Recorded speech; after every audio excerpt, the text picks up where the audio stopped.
민주당의 박근태 의원입니다. 이재명 후보를 상대로 한 대법원의 정치 판결, 사법 정치에 대해서 전국 법학 교수님들의 규탄 성명이 있을 예정입니다. 함께하기 위해서 저도 동참했습니다.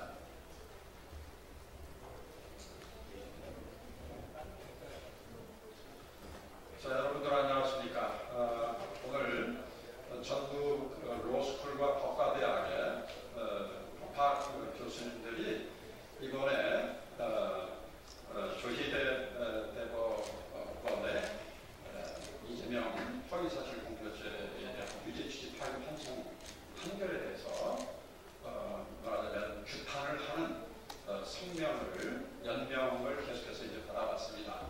그래서 이제 오늘 12시부로 119명이 이제 참여해 주시고, 그 이후로 한 분 또 더 추가해서 120명 정도가 지금 참여하셨는데, 원래 지금 법과대학 교수님들이 대법원을 대놓고 비판하는 것은 쉽지 않은 일입니다. 그럼에도 불구하고 120명 정도가 항의하는 몇 명이 이제 참여를 해주셨는데, 오늘 이것을 발표하는 기자회견을 오늘 하고자 합니다. 우리 김은경 교수님께서 또 간단하게 또 말씀을 해주셨습니다. 네, 존경하는 시민 여러분, 그리고 이 자리에 함께하신 동료 교수님 여러분께 인사드립니다. 저는 한국외국어대학교 법학전문대학원 김은경 교수입니다.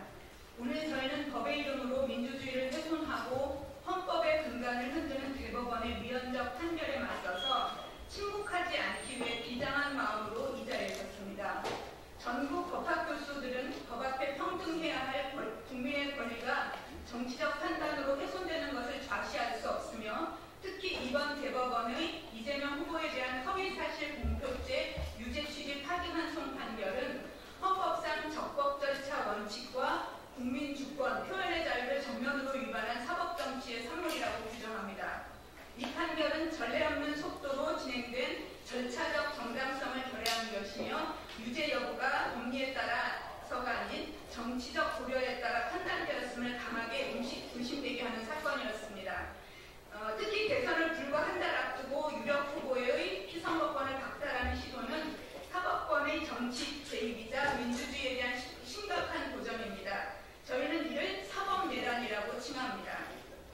이 자리를 빌려 전국 법학교수 일동은 분노를 금치 못함을 표하고 조희대 대법원장의 즉각 사퇴를 촉구하고 헌법 제84조의 입법 목적과 취지를 고려하여 대선 후보와 관련된 모든 재판은 대선 이후로 유예하여야 하고, 무너진 사법부에 대한 신뢰회복을 위한 전면적인 사법개혁의 착수를 강력하게 촉구합니다. 민주주의는 스스로 무너지지 않습니다. 침묵과 방관이 국제를 부르듯 우리의 침묵은 이 퇴행적 사법 쿠데타를 허락하는 일이 될 것입니다.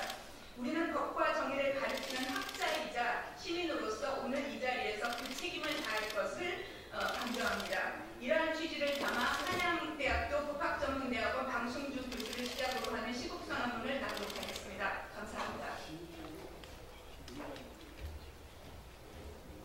감사합니다. 기자님들께 보내드린 그 보도 자료를 여러분들께서 이제 참고해 주시면 감사하겠고, 우리 교수님들께서 시국선언문을 천천히 읽어내려가는 것으로 오늘 기자회견을 가름할까 합니다. 대법원의 위헌적인 허위사실 공표죄 유죄 취지 파기 환송 판결을 규탄한다. 대법원장 조희대는 사법부의 명백한 정치 개입의 책임을 지고 즉각 사퇴하라. 2025년 5월 1일 조희대 대법원장의 대법원은 민주당 대선 후보로 선출된 이재명의 공직선거법상 허위사실 공표죄에 대하여 피고인을 무죄로 선고한 원심 판결을 유죄 취지로 파기하고 사건을 서울고법으로 환송하는 이례적 판결을 선고하였다.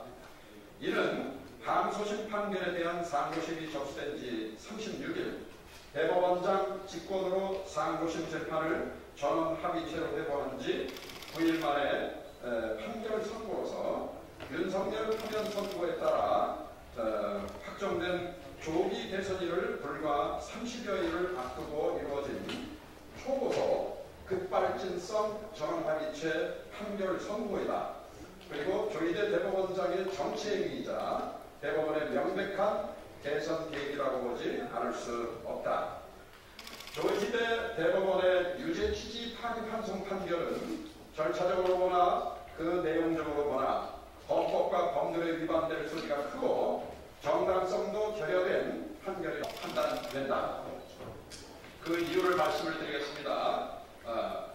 우선 절차적인 문제입니다. 첫째, 공직선거법 위반죄에 대하여 1심 판결은 6개월, 항소심은 3개월, 상고심은 3개월 만에 판결하도록 되어 있음에도 불구하고 대법원의 상고심은 사건을 전원합의체에 회부한 후 불과 9일 만에 항소심을 파기 환송하여 이제 제21대 조기 대선일이 30여일밖에 남지 않은 이 시점에서 대선파를 뒤흔드는 정치 개입성 유죄 취지의 판결을 선고하였다. 허위사실 공표죄의 성립 여부에 대하여 1심과 2심이 엇갈리는 판결을 선고하였음에도 대법원 전원합의체는 6만여 쪽 이상의 소송 기록을 제대로 살펴보지도 않고서 1심과 2심 둘 중에 어느 것 하나만 선택하면 된다고 하면서 졸속으로 심리한 후 조급하게 1심의 손을 들어주는 판결을 선고한 것으로 보인다. 이는 피고인이 과연 허위사실을 공표한 것으로 볼 수 있는지 여부에 대하여 대법관들이 제대로 심증을 얻을 수 있는 충분한 시간과 변론 절차를 가지지도 않은 채 어떠한 경우에도 이재명의 당선만은 막아야겠다고 하는 결심하에 지나치게 신속한 재판에만 치중함으로써 공정한 재판이라고 하는 가치를 현저히 등한시한 것으로서 헌법 제12조 제1항의 적법 절차의 원칙을 위반하였다고 하는 비판으로부터 자유로울 수 없다. 둘째, 대법원은 이번 판결에서 어떠한 사실이 공직선거법 제250조 제1항에서 금지된 허위사실 공표에 해당하는지 여부는 선거인들의 시각에서 판단하여야 한다고 하면서 마치 대법관들이 보는 시각이 모든 선거인들의 시각에서 허위사실 공표로 단정할 수 있는 것과 같은 착각하에 유죄 판결로 속단을 하였다. 그러나 우리 역시 선거인으로서 대법원 판결 전부를 통해 파악되는 피고인의 김문기 씨와 골프를 친 일이 있는지 여부의 문제 및 백현동 부지의 용도지역 변경과 관련하여 국토부로부터 직무유기 협박을 받았다고 하는 취지와 관련하여 피고인의 한 발언이 허위사실로 단정할 만한 아무런 증거가 없다고 본다. 우선 조작을 한 거지요 라고 하는 말의 목적어는 이흥구 대법관과 오경미 대법관의 반대 의견이 잘 지적하고 있듯이 국민의힘이 조작한 사진을 일컫는다라고 할 수 있기 때문에 이러한 해석 가능성을 배제할 만한 그 어떠한 증거도 없다. 그리고 백현동 부지 용도 변경과 관련하여 국토부로부터 협박을 받았다라고 하는 말 역시 당시 지방자치단체 장으로서 공공기관의 이전을 위하여 부지의 용도 변경에 협조해달라고 하는 국토부의 공고를 전부터 여러 차례 받아왔던 성남시장으로서 당연히 느꼈을 만한 압박에 대한 과장된 표현으로서 의견 표명이라고 보지 못할 아무런 근거나 이유가 없기 때문이다.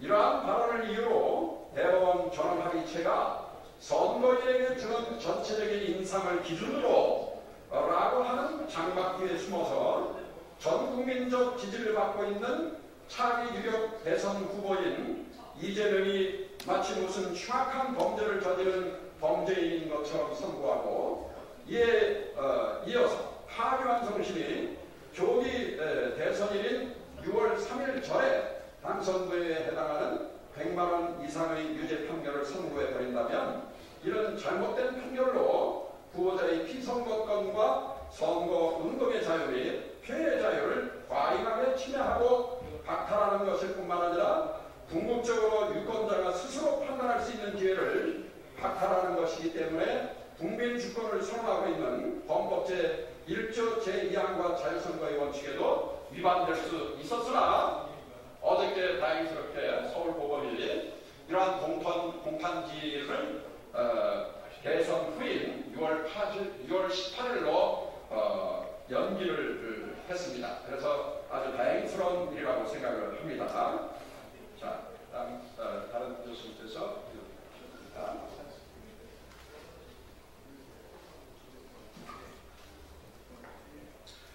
네, 한양대학교 송기민 교수입니다. 계속 설문서를 읽어나가도록 하겠습니다. 우리 공직선거법은 사실상 선거운동규제법이라고 해도 과언이 아닐 만큼 선거 규제와 처벌의 강도가 지나치게 높고 광범위하다.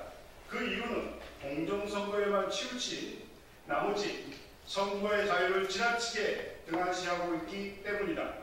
이러한 상황에서 공직선거법을 해석하고 적용하는 법원은 공정선거도 중요하지만 후보자의 선거운동과 표현의 자유의 중요성을 등한시해서는 결코 안 된다.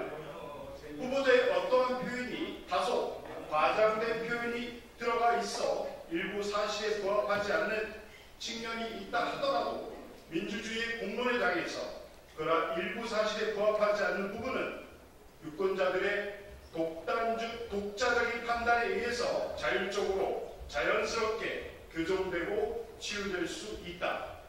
그럼에도 불구하고 공정선거라는 미명하에 무엇이 허위사실 공표인지를 법원이 모두 정의하고 그러한 정의에 맞지 않는 표현은 허위라고 단정하려 드는 것은 민주주의와 사상의 자유시장의 가치를 지나치게 경시하는 구시대적 발상이며 이는 대법원의 최근의 판결 태도와도 부합하지 않는 퇴행적인 태도라 아니할 수 없다.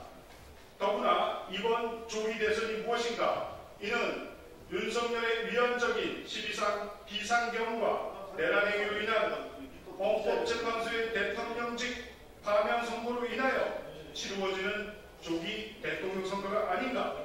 그렇다면 마땅히 위헌적 비상계엄을 선포하고 셀프 쿠데타를 감행하여 자유민주적 기본질서를 위로부터 파괴하려 한 내란 세력이나 그 옹호자들은 결코 더 이상 재집권해서는 안 된다. 그럼에도 불구하고 조희대 대법원은 12상 비상계엄에 대해서는 아무런 입장 표현이 없다가 조기 대선이 치러지기 전 30일에 이뤄서야 비로소 이제 압도적인 국민적 지지를 갖고 있는 야당의 유력 대선 후보의 피의 선거를 박탈하고 사실상 내란 세력이 재집권할 수 있도록 발판을 마련해 줌으로써 명백히 대선에 개입하는 행위를 자행하였다. 이는 누가 보더라도 어떠한 정치적 세력이나 정당으로부터도 독립되어 불평부당하고 공정하게 판결해야 할 최고법원인 대법원이 오히려 대통령 선거에 적극적으로 개입하여 선거 결과를 사실상 좌우하는 결과를 야기한 것이기 때문에 이는 사법부의 중립성과 독립성을 스스로 포기하는 매우 위헌적인 행위라 아니할 수 없다.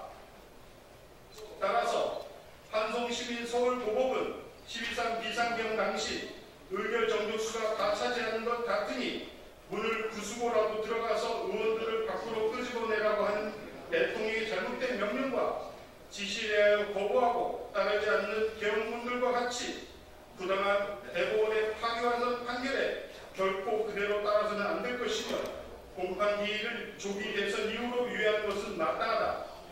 만일 야당의 유력 후보인 이재명이 대통령으로 당선될 경우 내란 또는 외환의 죄를 범한 경우를 제외하고는 재직 중 형사 수출을 받지 아니한다고 하는 헌법 84조가 대통령이 국가 원수와 행정부 수반으로서 원활하게 직무의 집행에 전념하기 위한 것이므로 이러한 입법 목적과 취지를 고려할 때 계속 중인 재판들은 대통령의 임기가 종료될 때까지 모두 중단된다고 보아야 한다. 이것은 다른 어떤 후보의 경우도 마찬가지로 적용돼야 할 것이다. 이번 대법원의 사상 초유의 급발진적 성격의 타기 황송식 판결의 선고가 있었던 지난 5월 1일 대통령 권한대행으로서 선거의 공정한 관리를 책임져야 할 마땅한 한덕수 국무총리가 오히려 도련 총장 등 사퇴하더니 다음날 대선 후보 선언을 한 것이 과연 우연의 일치일까? 이제 대법원이 이와 같이 공정하지 못하고 위헌적인 판결을 방지하려면 헌법재판소법 제68조 1항 소정의 법원의 재판을 제외하고는 삭제하는 법 개정을 통하여 재판에 대한 헌법 소원을 도입하고 대법원 수의 대폭 증원과 문호 개방 등 대대적인 사법개혁에 본격적으로 착수할 때가 되었다고 본다. 이에 이번 대법원의 위헌적 파기환송 판결을 규탄하며 환송시민고등법원의 공판기일의 무리한 유예와